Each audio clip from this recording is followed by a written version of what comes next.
So we are the Agroecology Institute of Puerto Rico, and the Agroecology Institute of Puerto Rico was born out of hundreds of conversations with farmers in Puerto Rico and decades of work and research. What we heard and what we gathered was that farmers needed a vehicle to secure land, to secure resources, and to support them in doing the things that they couldn't, wouldn't, or didn't want to do.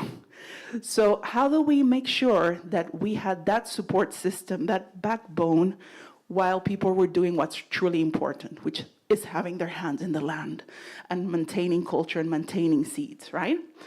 So IALA, the Institute for Agroecology, was born to sustain and support communities within the Puerto Rican agricultural landscape.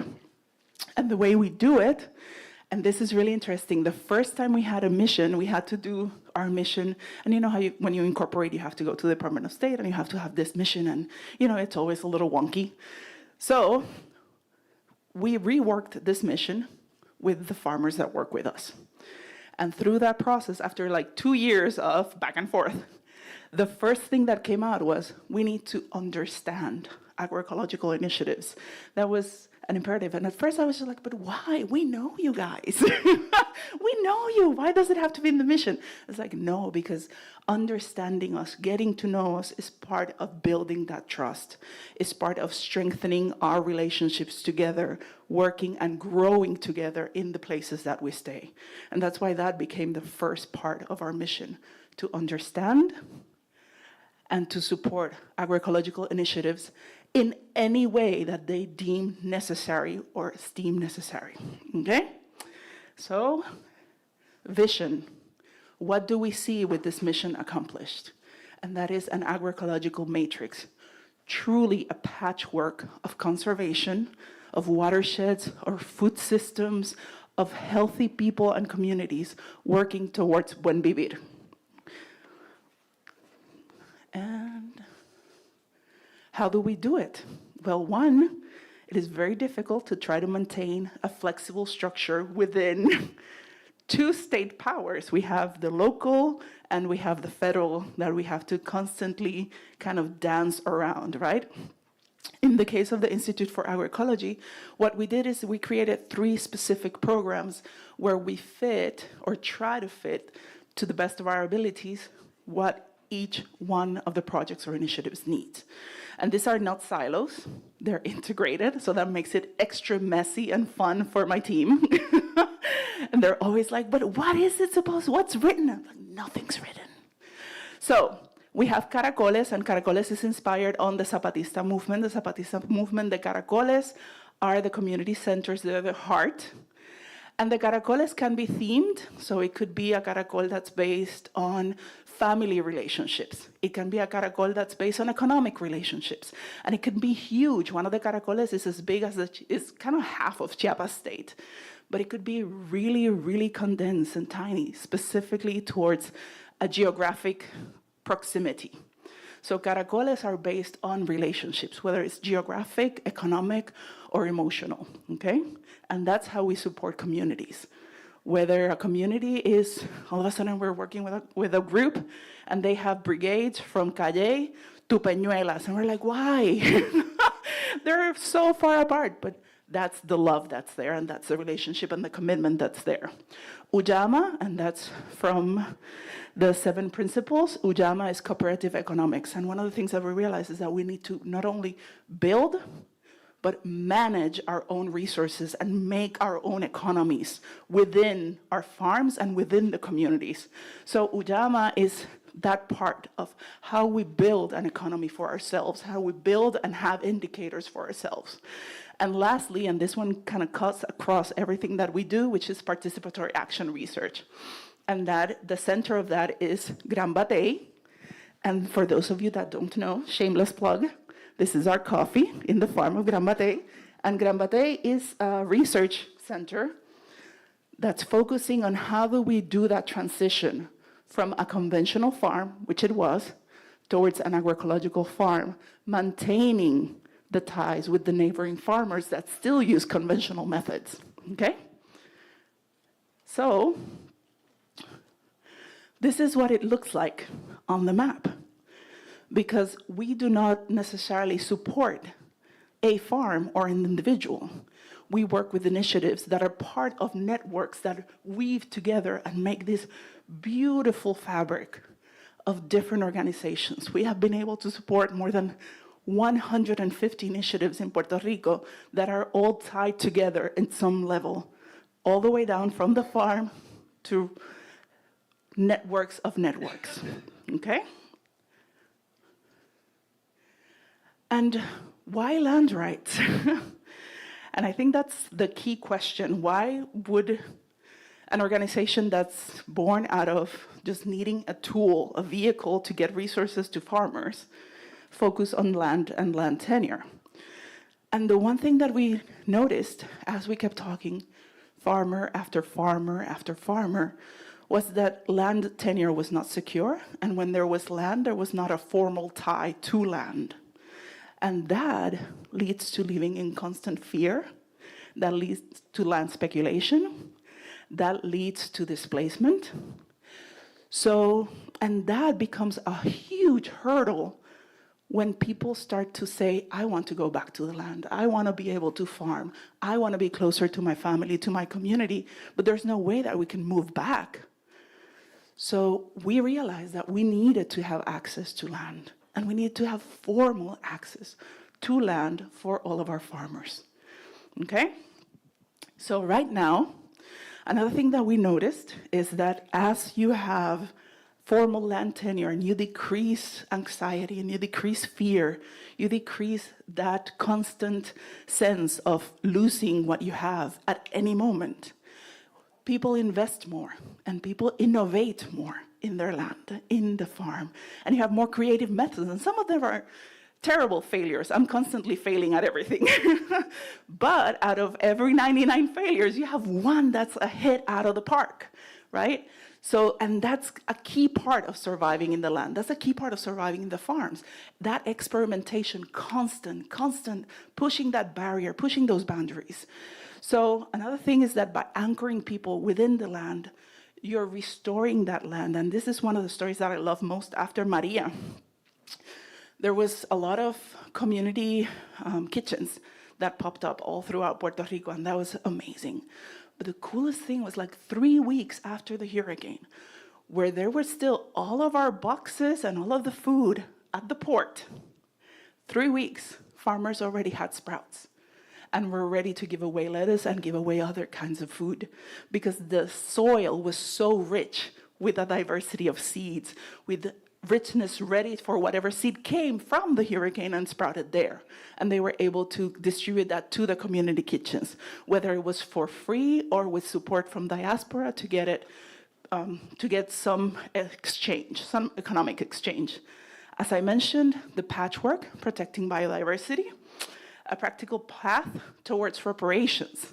And this is really important, the layers and the complexities of the colonial structure imposed not only in Puerto Rico, but to the Caribbean in general. The fact that we go through an Irma, Maria, Dorian, Eta, Iota, and we cannot help each other because the empire said so, is unforgivable. We, as the Caribbean, have been one region since it started to be populated. Our cultures, our seeds, our foods mixed together. And all of a sudden, we're told we cannot have that anymore. So we are owed. And this is part of that reparations process. So, in addition to having land rights as part of preparation for climate extremes, as part of reparations, there is also the fact that now it is more important than ever. And this image here, ¿tú te acuerdas, Marisa, de dónde es esta imagen? Humacao. So this is the new fad in Puerto Rico, which is solar farms. So we've changed land codes to allow for this in agricultural lands. We know it is not compatible use, but it is there and it is being used. And hundreds of acres are being destroyed with each one of these projects that gets seeded. And every time, and Marisa will talk to you about that later, every time we've gone up to the courts, we've lost because they changed the regulations to accommodate for that. So how do we secure it when we know the government is not only not in our favor, it is actively working against us? So we need to have our own resources.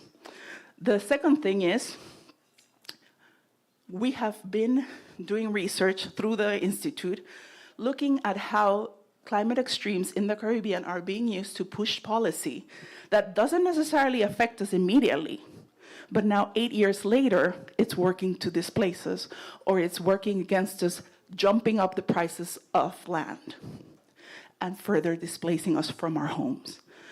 So that is one of the things that we've realized, is that we cannot count on any policy, because while we were huddling down and the Barbudans were huddling in Antigua, they changed the laws so that we couldn't hold land anymore.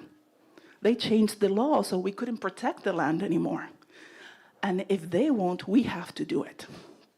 And lastly, and this is to me the most beautiful thing about part of the work that we've done, how many of you have heard that Puerto Rico was a social experiment? That we were the showcase of the Caribbean. So instead of that, we have now, within the Caribbean, the opportunity to lead the charge for saving humanity as a species. We have the most climate extremes in the Caribbean per land area, and we have the opportunity to learn, to experiment, and that needs investment. That requires resources to do that research, to see how we can best hold on, to see how much land is needed to feed this many people, all of that. And it can be in our hands instead of being lab rats. We are the ones saying, work with us, let's do this together, let's learn together. So, what are we launching today? So, we are working 3 tracks. And this is the commercial part of the presentation. We are working 3 tracks. So the idea is to be able, the campaign works towards the growth pods, so Ullama, maintaining the operations, helping sustain the operations for the farms, comprehensive community accompaniment. And here, it sounds very complex, but for example, we've learned, and Francisco will talk about it later, things that threaten farmers go from domestic violence to health issues, mental and physical health, to your neighbor having a digger go to your farm and removing everything you planted for the last 10 years. And most lawyers will not touch that with a 10-foot pole, because they don't know, because they're scared, because they're not gonna make money, because you have a losing track in court. So we need to have a comprehensive way to approach each one of the situations, so that if we're solving the domestic violence issue, how else or what else needs to be there to sustain so that we can all stay in the farm and keep building community. And lastly, like I said, rapid response, legal defense, and collective community tenure models. And that has been incredibly difficult. And we know the state, as the US is built, is individual land titles, and that's what makes you a person. You exist in front of the state when you have a title. How do we change that?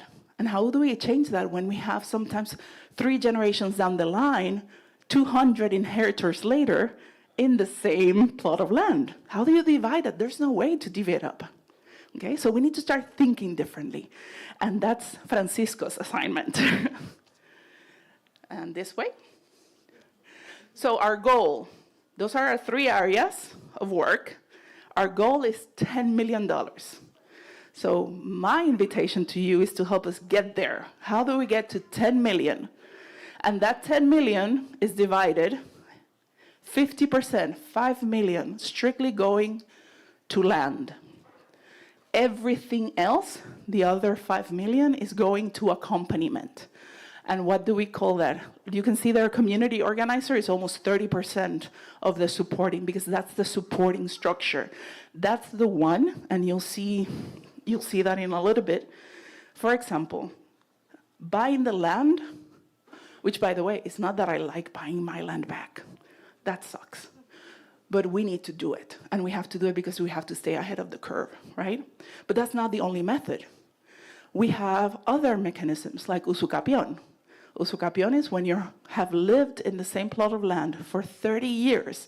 You can go to the state and you can say, I've lived here in good faith for the past 30 years.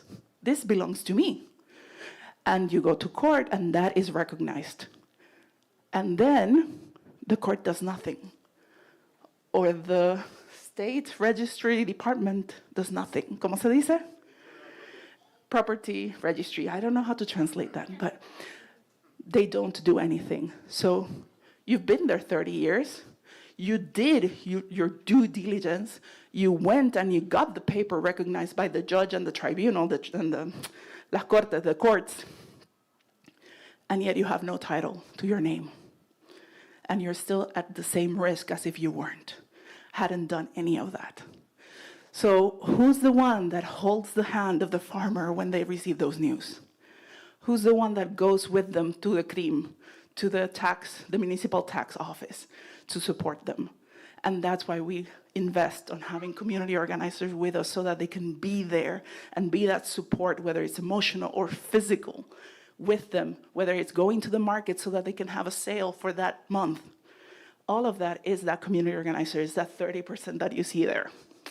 And the rest is all the bureaucratic crap that we're forced to do.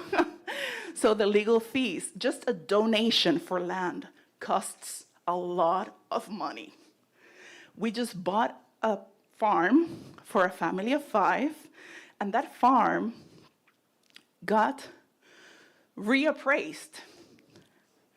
After we bought it, after we signed the title, we bought it, it got reappraised, and it got rezoned. Again, after we bought it, and we're getting back taxes 5 years back. So we're being told that we owe the government $20,000 for a reappraisal that they did after we had closed out the deal.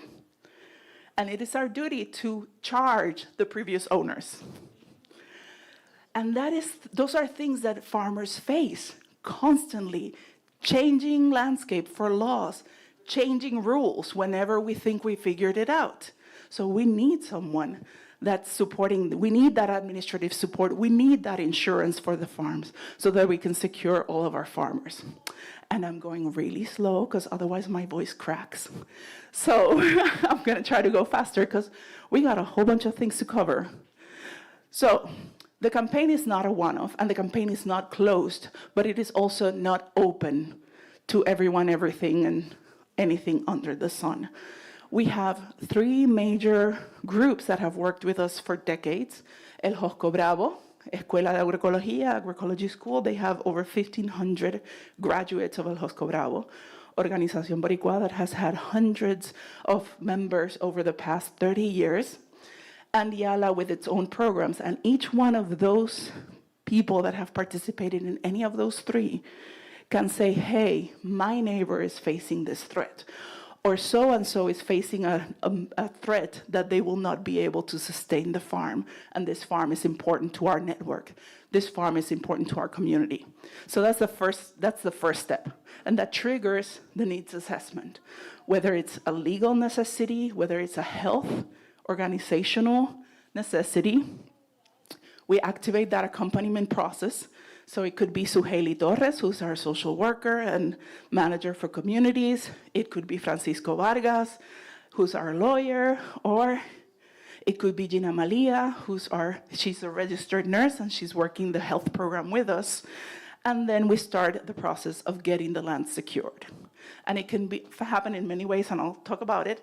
But the one that's the most encouraged is collective land stewardship.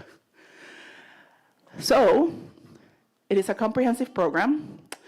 It is networked and rooted in years and years of accompaniment with Puerto Rican farmers and talking to farmers.